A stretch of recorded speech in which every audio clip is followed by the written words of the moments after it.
Sure. So Language Lizard is a woman-owned children's book publishing and distribution business.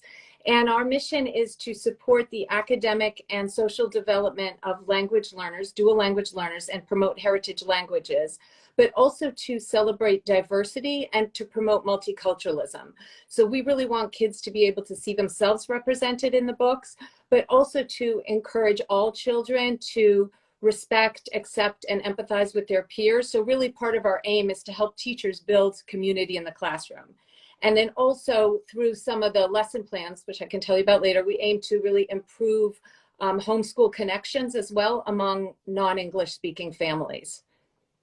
That's wonderful. And so where did this passion for language learning come from for you? Why do you think that's so important? Well, so I always had like an interest in, I've always had an interest in languages and cultures. And then I got very interested in bilingual books, or really in children's books and children's writing. It was initially more as a like creative outlet and as a hobby. But when I started Language Lizard, there was like a lot of research that most of us here are probably familiar with about how important it is to build a foundation for literacy for children, how literacy in rich environments are so important, etc. But there was also like a big body of research coming out about how it was very important for children to either be read to or to be able to read in the language that they're most comfortable in. So as I'm reading this, I was thinking, well, in theory, this is great. This is a great concept. You know, children should be having books in their language to read with their families. But then when I really looked at kind of what was available out there in libraries and just generally available in the market, it did not seem like there was a lot of really great material in many of the languages other than perhaps Spanish and a couple of other languages. So it's really trying to kind of fill that void a bit. And I've always, you know, like I said, I'm actually, my family's from Belgium. So I spoke Dutch at a young age, and really we didn't grow up with much family around in the United States. So our Thanksgivings were really a mix of, you know, my father had a lot of colleagues from other countries. So we had, you know, our Thanksgivings were filled with people from Asia, people from Central America, really from all over the world. So I'd say it was really kind of built in me from a young age. So it's nice for me to be able to share some of that now. Oh, that's beautiful. And that makes sense when looking at Language Lizard now. I think people are always surprised at how many languages your books are available in. Of course, you've got the most popular ones, but you also have one, like I have a copy I actually got from our library of one that's in Hmong in English. You also have like, let me see, I wrote down a few like Ukrainian, Pashto, Dari. Why do you choose to include those languages that some might say maybe aren't as commercial or not as marketable? Well, so what we really are always trying to do is to find out like where there's a need that's not being met.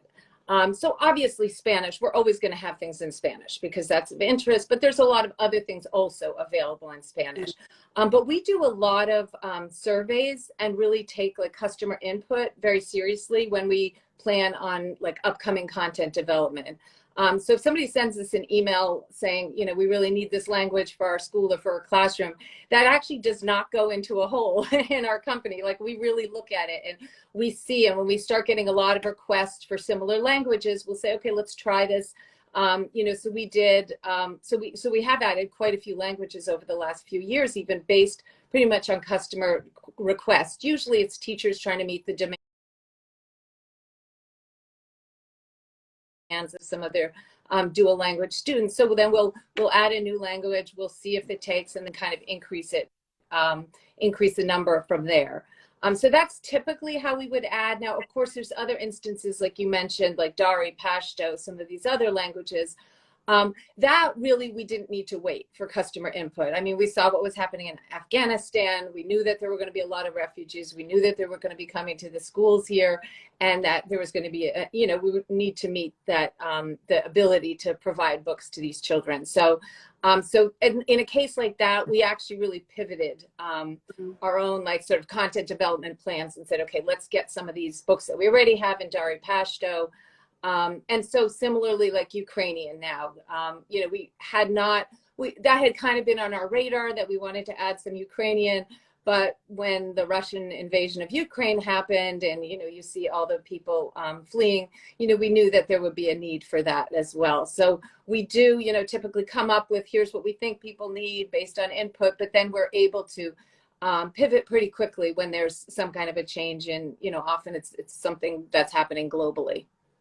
Right. And you talk about how you mentioned earlier about how it's important to support reading in any language and how that can really be a marker of success later on. What would you say to parents and teachers that worry that they want the kids to learn English? Say it's an immigrant refugee. They want the kid to learn English, and so they're worried if they're reading to them in another language that's going to make it harder for them later. How would you respond to that? Well, that actually years ago was the dominant way people thought about things. We want them to learn English, so let's not teach them anything about their language. Let's kind of move them away from their language. But actually, really, that goes against what research has been telling us. So like I said, there was already the research that high quality literacy environments, language interactions early on have a very, very strong impact on school success. And now the research shows that's irregardless of the language. Mm-hmm. So there is research showing that literacy in the first language actually facilitates the development of the second language. In the US, that would typically be English, the second language. So, because many of the literacy skills will actually transfer over, such as language and print awareness, phonemic awareness, cognate knowledge, other vocabulary, higher order vocabulary skills. So, unfortunately, what was happening with sort of the old way of thinking is that families who had, who spoke a language other than English at home, they didn't have maybe that many books in their language, and they were being told, don't confuse the kid. And so then what was happening is they weren't reading to the kids enough.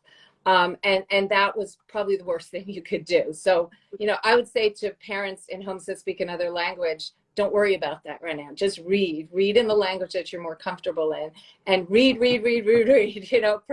provide a literacy rich environment. If you can't afford to buy books, go to the library, carry books around.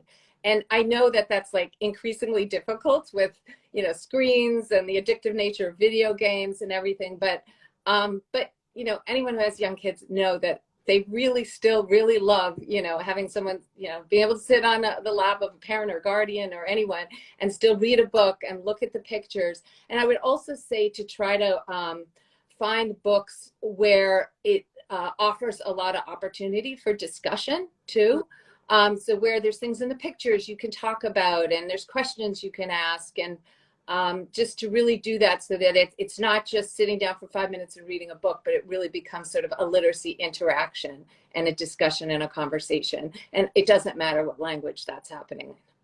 Right. And I'm sure there are also benefits to being able to having that close interaction with a parent or a caretaker in whatever language that is. And and it has so many benefits of connecting them to their culture and their heritage and not having this sudden abrupt transition if they've come from another country or culture. Exactly. And what I love, what a lot of the teachers we work with do is like they'll create lending libraries in their classroom with the bilingual books. So they might not speak another language. So they might read the book in English, but they will then have some copies of it in different languages. And then they'll actually suggest to the child that they bring it home and read it. They might even suggest a couple of things they can discuss with their parents. And so that's where you're also improving the homeschool connection, right? The parent is now seeing, oh, this is what they read, and I can understand what they read, and I can talk to my kid about what they read. And maybe the kid didn't get it 100% in the classroom, but now they can go home and read it. And some teachers will even do it the flip way. They'll give the book before they read it in class. So the kid can read it at home with their parents. They have some of the context, and then they'll be more comfortable, perhaps participating in the class discussion, or sometimes they'll even suggest things to things they can talk about at home about the book, and then bring that in and discuss it. And maybe their culture is represented in parts of the book. So it's just really trying to, a lot of times the immigrant children or those who don't speak a language in English, they come being very more hesitant about speaking in class. And so when you have their culture represented in the book, you have their language, they're proud. It kind of is building their self-esteem as well. And so that will help them, open up a little bit more in class, as well as, by the way, helping the other students in the class start to learn more about them and about their culture. So, which is a great segue into my next question, because want to make sure that people know that Language Lizard is not just about learning languages. It's also, as you mentioned before, about diversity in the classroom, creating a really inclusive community in the classroom. So did you want to talk about the materials? The books that you have also come with a lot of free materials that support that kind of inclusive, diverse classroom. Can you tell us more about those materials, and why was that so important to you to do that? Yeah, that actually was really important to us. We really didn't want to just offer the books and, like I said, make it a 5-10 minute reading experience. We wanted to really offer free resources for teachers and families to use the books to help them promote multicultural education, to help them build community in the classroom. And rather than having each teacher try to figure out, well, how can I do this? What do I need to do in this book? We work with practicing teachers who, will take the books and create essentially multicultural lesson plans out of them. So really we have a new, well, not so new, but a collection called, that we've been growing a lot. We call it our Language Lizard Premium Collection. And really the reason it's, quote, premium is because it comes with a lot of free resources. And so these detailed lesson plans will include, obviously, the kind of literacy discussions you would expect, points you would expect in a lesson plan, but it will also include ways to encourage people from other cultures to participate in the discussions. It will include ideas on how to get parents from diverse homes involved in the learning. They all include a lot of extension activities as well as cross-curricular activities. And we usually have extension activities that might be good for older learners versus younger learners. They all can kind of be adapted a bit depending on the age of the class. But a lot of the cross-curricular activities might even overlap with social studies, for example, or math. And then a lot of the material, so there's a kind of a full lesson plan with each, but then many of the books will also include various worksheets. There's some videos and some other resources.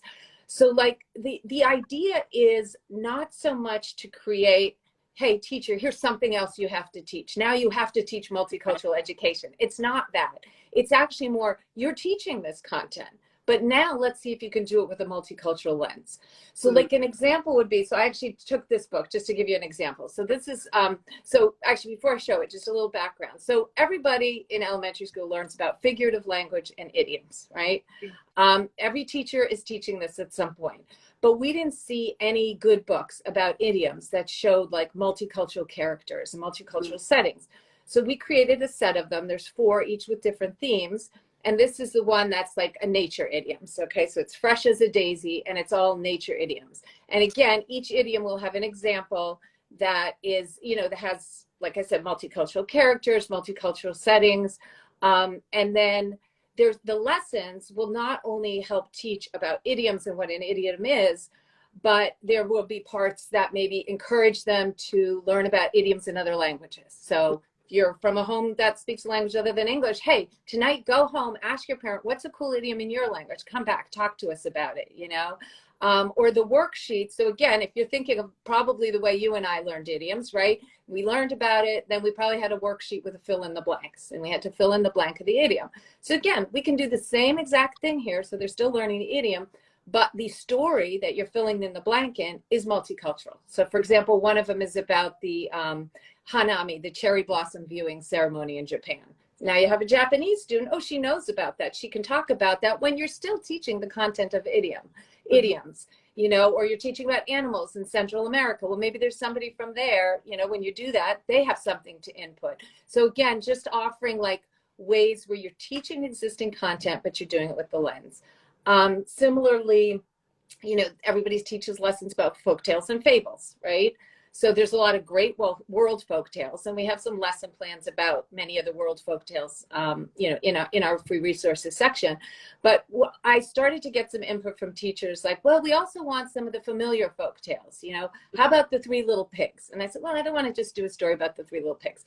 So what we did was we have 2 books about the 3 little, it's based on the story of the Three Little Pigs, okay? But one is set in Asia and one is set in South Central America.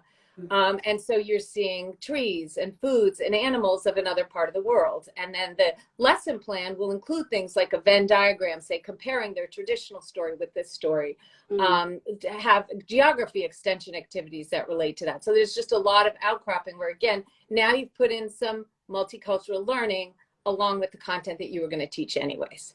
We created a book, there was a lot of demand. I know there's probably people for and against vaccines on this call, but fact is there was a lot of demand for people who are interested in trying to make kids comfortable with the idea of vaccines, right. Healthcare workers, etc. So we created a book, Vaccines Explained, and it's now available in many dual language editions.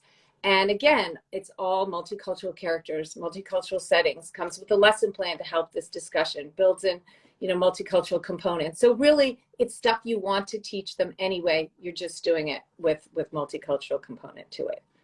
So what would you say to a teacher who wants to get started on something like this? They want to have a more inclusive classroom. They want to really support their students who maybe are coming from a different culture, speak a language other than English. What are some practical things that they can do? I mean, obviously, like you said, you've got all these great lesson plans that mirror what they were going to teach anyway, but in a multicultural way. What are some practical things they can do in their classroom?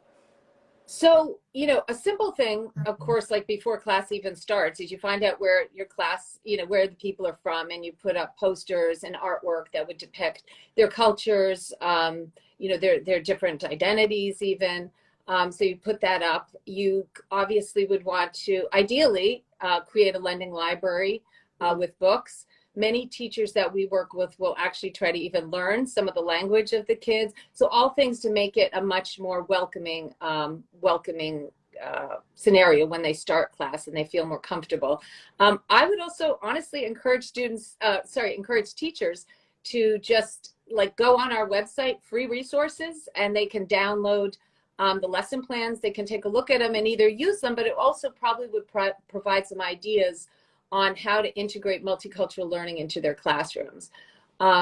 So I don't want to overly promote, but we do have a book that's Building Bridges with Bilingual Books and Multicultural Resources. And this actually discusses kind of this question at length. Right. And it gives a lot of very, very specific suggestions, not only with lesson plans, but literacy games and other fun activities to build multiculturalism in the classroom. So the idea with this book, again, was that why does every teacher have to come up with their own, list? Here's a way to at least get a bunch of ideas early on that it's really more of a manual that you can flip through and say, oh, I want to do something related to this country or here, and it just takes some of the work out maybe for the teacher themselves. And like I said, and the website, this is a book, okay, that costs money, but the website lesson plans, they're all free. The resources are all free. So they could certainly take a look at all that. That's wonderful. Well, thank you for sharing with us. I try to keep an eye on the time and I want to be respectful of your time. So we're coming up on that, but I thought we could end. What can we look forward to from Language Lizard? What are you guys working on now? Anything new coming out? Oh, yeah. Well, so we just came out with this book here, Amazing Sports from Around the World, which is also a little different than what we had before because people wanted something that was for older learners, say even middle school and high, who don't necessarily read at grade level, but they don't want to read books that are geared towards really younger kids. So it covers sports from all parts of the world. And so it's really fun. My own middle schooler said, oh, this is my favorite book that you came out with. Great. So so that came out, but we're really trying to get in a lot more languages. And then we have another one coming out hopefully before the end of the year about musical instruments around the world. We're doing some books that are also not too far off in the future about biomes and habitats. Mm-hmm. So that could integrate really well with science curriculum and learning about, environmental issues and sustainability and things like that. And then all kinds of ideas. My head is just filled with ideas of other things we want to do, but I will say those are concrete plans that will be coming out hopefully in the next 6 months or so. I see trees of green